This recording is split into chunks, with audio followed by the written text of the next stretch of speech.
Singh, and to start the discussion, I'll turn it over to MP Williams for 6 minutes. Thank you very much, Mr. Chair. Mr. Singh, you claim you're working for the fairness of people and Canadians, and you're here today to claim that you're standing up for competition. After your agreement with the Liberal government that's now been over 2.5 years, there's been 3 mergers that have gone through. RBC purchased HSBC, Canada's #1 bank, buying #7 bank. Rogers bought Shaw, and WestJet bought Sunwing. And this has been detrimental to Canadians. Canadians are hurting right now. Why did you not stand up for Canadians and say no to these mergers? That's not all the case. We did absolutely say no to those mergers. We said it was wrong at the time. And not just saying that it's wrong, now I'm putting forward a bill that would prevent those things from happening.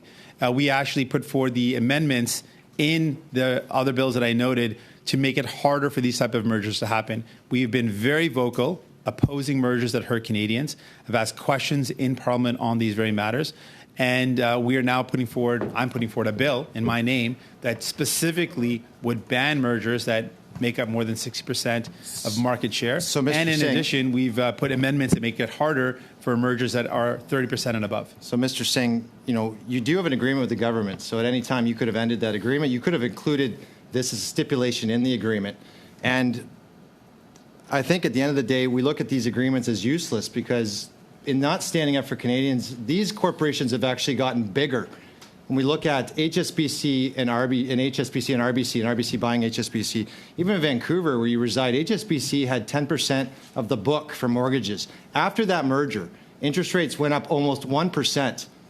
More importantly, profits went up. Can you tell me, Mr. Singh, in this last quarter ending March 31st, how much more, what was the increase of RBC's profit versus the last quarter of December 2023? Just a number.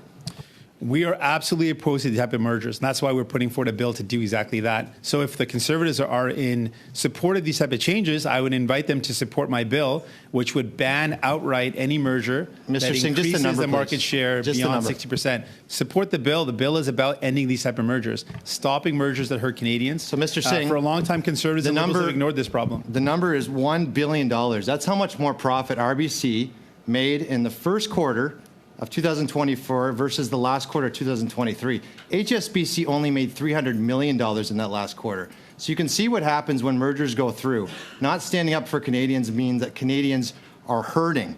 When we look at cell phone bills, and you've mentioned cell phone bills, Canadians do pay the highest cell phone bills in the world, and yet you stood up again and didn't say no to the Rogers-Shaw merger. That's not true. And at the end of the day, you could have ended this merger. You could have stood up to the government and said, this is our red line. We're not going to do this. And what's happened since then is that Rogers and Shaw both benefited. But maybe you can tell me, Mr. Singh, how much more, and I'm going to start with this. The Prime Minister that you support said in the House of Commons that cell phone bills went down by half. He said that. He said cell phone bills are down by half. So I'm going to ask you just a simple question. How much more in the year ending, March 31st, 2023, did Rogers make, and this is wireless revenue per user, than the year prior? Just the number. We firmly oppose the Rogers-Shaw merger. I asked questions in question period directly to the ministers and to the government. I've been on the record. I don't know if the member ever asked a question on this ever. I've asked questions on this directly to the Prime Minister, said it's wrong. And I'm putting forward a bill that we're discussing right now that would protect consumers against these type of mergers. I'm literally addressing this matter in a law that we are talking about right now. And Mr. So Singh, if the Conservatives are interested in, which is news to me, protecting consumers, then they could support my bill, which would ban mergers that increase market share beyond 60%. And Mr. Singh, I oppose mergers that hurt Canadians. Singh, you're talking and we've got bills right now, a bill in front of this committee that would exactly do that, protect consumers against Mr. Singh, you're mergers. talking to the competition critic, the shadow minister for the Conservative Party, because our leader decided competition was that important to put someone in this position.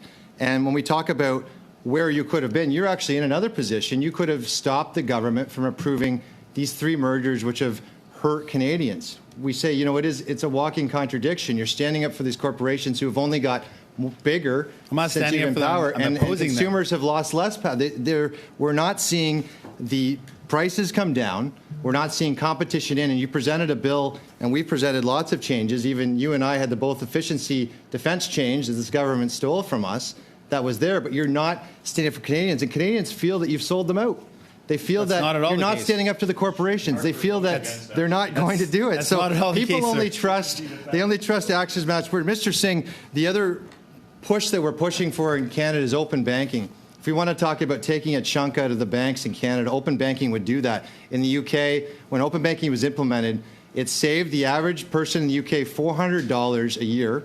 There's no transactional fees, no monthly fees, no overdraft fees with open banking, and it's only with 14% market share. And this government has 6 years to bring legislation to this government. They picked a regulator and only gave them a pittance, $1 million, to get the regulations in. This regulator, FCAC, was just in front of a Senate committee. Do you know how many of the 27,000 complaints that they answered since 2019? Can you just tell me the number? So it's interesting. I mean, I'm literally saying to the member that we are opposed to large corporations ripping off Canadians. I have opposed the mergers. The member knows that very well, knows that I've stood up and opposed it. I don't know if the member himself has ever asked a question on this in question period, but I have. And I can say further that I noticed that the member has not asked a single question about the corporate greed in grocery stores. Is it because that your leader has been a receiver of the max donation from the CEO of Metros? Is it because the corporate or the conservative strategist for the party is a lobbyist for Loblaws? Maybe that's why they're not willing to talk about corporate food in corporate grocery stores, but I am. I'm ready to take them on. I'm ready to take on all corporations when it comes to ripping off Canadians. Thank you, Mr. Singh and Mr. Williams. Je passerai maintenant la parole à Monsieur Turnbull pour Singh. Monsieur Williams, la parole est à vous. Mr. Singh, I want to go back to the cell phone question. After Rogers Shaw, I asked you, did you know how much Rogers, the prices went up and how much the wireless revenue per customer went up, and I didn't get an answer. It's 1% for the year, and already the highest prices at a time when this government promised that it would reduce prices by 50%. Actually, it said it did that. At the end of the day, we're seeing a government that's promising something, it's not delivering. We're seeing that you're standing behind them and not doing enough to force them. You have the power, sir. And even when you were in committee with Heritage last week, you had the Bell CEO, Mike Bibick, in front of you. You didn't even ask him a question about the new Loblaws rates and the no price and the no name rates that are being offered through Bell. What is your red line, sir, in order to hold this government up to stop mergers that are hurting Canadians? Like you say, not just bills or asking a question in Parliament, but your red line to hold this government up to ensure you're standing up for Canadians, because we've not seen that at all. I'm glad you brought up the Bell CEO. I think it'd be important to note that I was the only leader that went up against CEOs. I've gone against the Bell CEO. I've taken on the grocery CEOs. Again, I was the only leader there to take on these wealthy and powerful corporations that are ripping off Canadians. I'm proud to be the only leader. I wish other leaders would understand how important this is and how much they're abusing Canadians, and they expect the leaders to show up. I believe that's a role of government, to stop big corporations from ripping off Canadians. That's why I showed up to ask these questions. That's why I will continue to take on big corporations. You've allowed these corporations in addition, to roll over you. And Canadians see right through you. Mr. Chair, Conservatives know that I'm fighting back against. I'm just going to finish my answer. The question was quite long. I'm going to finish my answer, and then I'm happy to take any more questions. It is clear, and the Liberal and the Conservative know this very well, that I've taken on corporate wealth and corporate greed and the exploitation of these CEOs. The question specifically around Bell, the matter had not arisen. I would have loved to ask that question to the Bell CEO. I asked the question to the Prime Minister when I learned of it, but it would have been a great question to put to the CEO. But let's point out, neither Pierre Poilievre or Justin Trudeau asked any questions of these CEOs, but I did. Okay, thank you, Mr. Singh.